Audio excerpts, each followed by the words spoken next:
दोस्तों, पाकिस्तान ने इंग्लैंड के खिलाफ 3 टेस्ट मैचेस की होम सीरीज के लिए अपना टेस्ट स्क्वाड का ऐलान कर दिया है।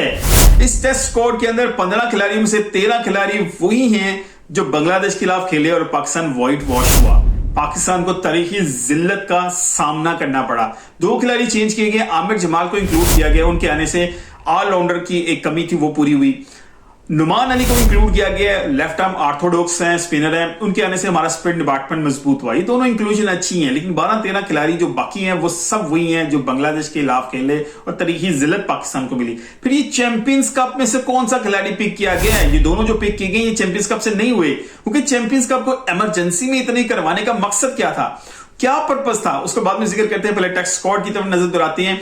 यहां पर कप्तान रहेंगे शान मसूद। टेस्ट के कप्तान है शान मसूद, क्योंकि अभी कनेक्शन कैंप जो पीसीबी और प्लेयर्स के दरमियान हुआ उसमें एक चीज डिस्कस की गई थी कि कांस्टेंट रह जाएगी, चीजें कंसिस्टेंसी के साथ चलेंगी, प्रॉपर मौके दिए जाएंगे, इसलिए शान मसूद को कप्तान रखा गया।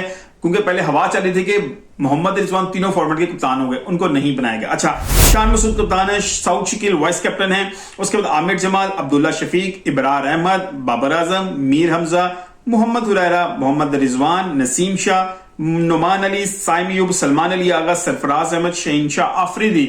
अब इस टेस्ट स्क्वाड के अंदर मैं पहले बात करूं अब्दुल्ला शफीक, जो कि कॉन्स्टेंटली पुअर परफॉर्मेंस दे रहे हैं पाकिस्तान की तरफ से, फिर चैंपियंस कप में भी परफॉर्म नहीं कर सके, उनको दोबारा रिटेन किया गया है, शायद इसीलिए कि कनेक्शन कप में बात हुई कि कांस्टेंट मौके दिएंगे। पहला टेस्ट मैच ये खेलेंगे, अगर ये पहले टेस्ट मैच में कामयाब नहीं होते तो डेफिनेटली मोहम्मद हुरैरा को ओपनिंग पोजीशन स्लॉट दी जाएगी, उनका डेब्यू हो जाएगा। अगर उसके बाद मैं बात करूं नुमान अली के हवाले से, नुमान अली का इंक्लूजन जो बहुत ज्यादा उन पे क्रिटिसिज्म हो रहा है उनकी एज के हवाले से, लेकिन आपके पास कोई बैकअप में नहीं है, आपके पास कोई बैकअप नहीं है। मेहरान मुमताज के हवाले से बात होती है कि मेहरान मुमताज है, लेकिन वो भी इतने एक्सपीरियंस नहीं है, मेच्योरिटी उनकी आ रही है, उनको डोमेस्टिक के 1-2 साल और देने चाहिए। कच्चा फल तोड़ेंगे तो पेट में दर्द होगी, इसलिए बेहतर यह मेहरान मुमताज को मजीद टाइम दीजिए। नुमान अली की इंक्लूजन बेहतरीन फैसला है, नो डाउट चैंपियन कप से नहीं है, लेकिन डोमेस्टिक का एक परफॉर्मर है, उनको दोबारा इंक्लूड किया, पाकिस्तान से खेल भी चुके, एक्सपीरियंस भी है। अब उनसे बेहतर ऑप्शन नहीं थी, यासिर शाह को तो बुलाया नहीं जा सकता था, नुमान अली को इंक्लूड कर लिया गया, उनको रख लिया गया है।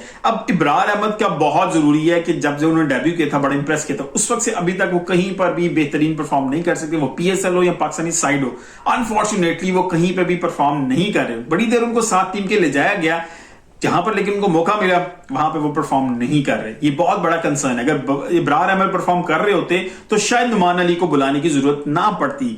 अब इस स्क्वाड के अंदर कोई ऐसा प्लेयर शामिल नहीं है जिन्होंने चैंपियंस कप के अंदर परफॉर्मेंस दी हो। चैंपियंस कप को इतनी इमरजेंसी में ऑर्गेनाइज करवाया गया, उसकी पर्पस क्या था? उसका पर्पस ये था, गैरी क्रिस्टियन अभी सलमान बट के साथ चैंपियंस कप के एक इंटरव्यू पैनल में बैठे हुए थे कमेंट्री के अंदर, वहां पे उनसे जब बात की तो उन्होंने कहा जी चैंपियंस कप से हमें लड़के देखने का मौका मिलेगा, हम चैंपियंस ट्रॉफी की तैयारी कर सके, हम इंग्लैंड सीरीज की तैयारी की जा सके।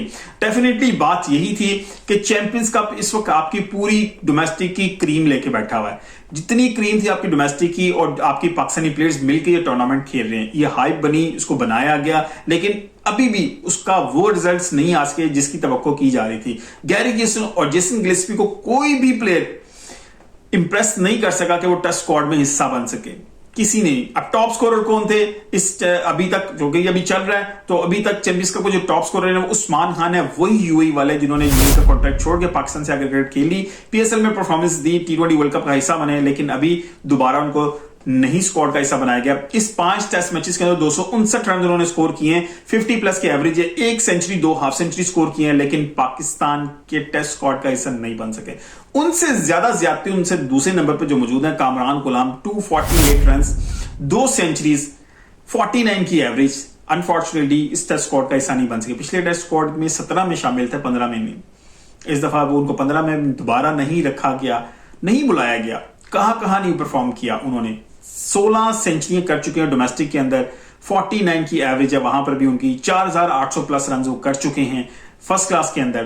तो कब मौका मिलेगा? 4 डे की बात हो, 1 डे कप की बात हो या चैंपियंस कप की बात हो, हर जगह परफॉर्म कर रहे हैं, अगर उसके बाद भी उनको मौका ना मिले, बहुत ज्यादती है कामरान गुलाम के साथ। ये तो हो गए बैटर्स की बात, लेकिन अगर मैं बॉलिंग के हवाले से बात करूं, इस अभी तक के जो चैंपियंस कप हो चुका है उसका जो टॉप विकेट टेकर है वो है मोहम्मद हसनैन। जी हाँ, वही मोहम्मद हसनैन का ताल्लुक जो है कराची से है। जबरदस्त fast bowler, tall fast bowler, injury का शिकार हुए, पाकिस्तान की कॉन्ट्रैक्टेड लिस्ट के प्लेयर्स में से बाहर हो गए।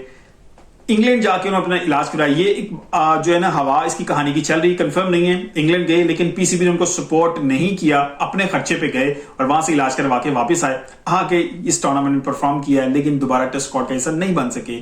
अनफॉर्चुनेट है अगर ये स्टोरी ट्रू है कि अगर हसनैन ने अपने पैसों पे जाके इलाज करवाया यूके से, पीसीबी ने उनको सपोर्ट नहीं किया। बहुत फिल्दी गेम है पीसीबी के अंदर भी, क्योंकि अगर आप टॉप क्रिकेट नेशंस देखें, वहां का जो बोर्ड होता है अपने प्लेयर्स की पूरी प्रॉपर केयर करता है। वो लिस्ट में नहीं भी है, आपका पूल बड़ा होता है, आप उतने प्लेयर्स तैयार रखते हैं, लेकिन अनफॉर्चुनेट पाकिस्तान के अंदर सिस्टम ही कोई नहीं है किसी प्लेयर को। अहसान उल्लाह की स्टोरी आप सबको याद होगी, मुल्तान सुल्तान ने किस तरह सपोर्ट किया था, फिर पीसीबी एकदम एक्शन में आया, जी कैसे हो गया, हम सपोर्ट करेंगे, ये होगा, जब मीडिया पे चीज हाईलाइट हो गई। अनफॉर्चुनेट है पाकिस्तान के सिस्टम के अंदर इतनी गलतियां हैं, इतनी कोताही हैं कि जिसकी कोई इंतहा नहीं, इसीलिए पाकिस्तान क्रिकेट का ये हाल है। अगर ये स्टोरी ट्रू है, अभी मुझे भी कंफर्म नहीं है, लेकिन हवा मुझे इस स्टोरी की सुनने को मिल रही है, अगर ये ट्रू है तो बहुत ज्यादा अनफॉर्चुनेट है। ये टॉप बॉलर विकेट टेकर जो है जिन्होंने परफॉर्म किया है वो भी इसमें शामिल नहीं, टॉप जो है स्कोरर वो भी शामिल नहीं। तो फिर चैंपियन कप का मकसद क्या था? सिर्फ शो केस करना कि जैसे गिलिस्पी और गैरी क्रिस्टियन को कि हमारे पास ये प्लेयर्स हैं, वो अपनी आंखों से देख सकें, उनको विजुअलाइज कर सकें, फिर उनको असेस कर सकें, फिर उनको टीम का हिस्सा बना सकें। तो फिर मुझे अहमद शहजाद की बात बिल्कुल ठीक लगती है। धोखा कब था?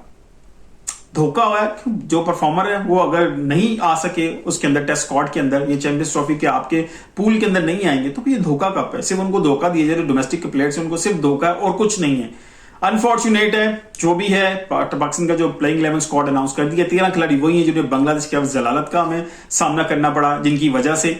और दो चेंजेस हैं, उम्मीद करते हैं कि पाकिस्तान इस टेस्ट सीरीज के अंदर को अच्छी फाइट बैक कर सके, कुछ टेस्ट मैचेस जीते, होम जो है उसका एडवांटेज ले सके। 2 टेस्ट मैचेस पहले जो है मुल्तान में खेले जाएंगे, तीसरा टेस्ट मैच जो 24 से 28 को है वो पिंडी में खेला जाएगा। कराची वाला टेस्ट मैच भी मुल्तान में शिफ्ट कर दिया गया है। ओवरऑल इट्स अ स्टोरी कि पाकिस्तान ने जो स्क्वाड अनाउंस किया गया चैंपियंस कप से कोई प्लेयर शामिल नहीं हो सका। मिलते हैं अगली किसी वीडियो के साथ, अपना ख्याल रखिएगा।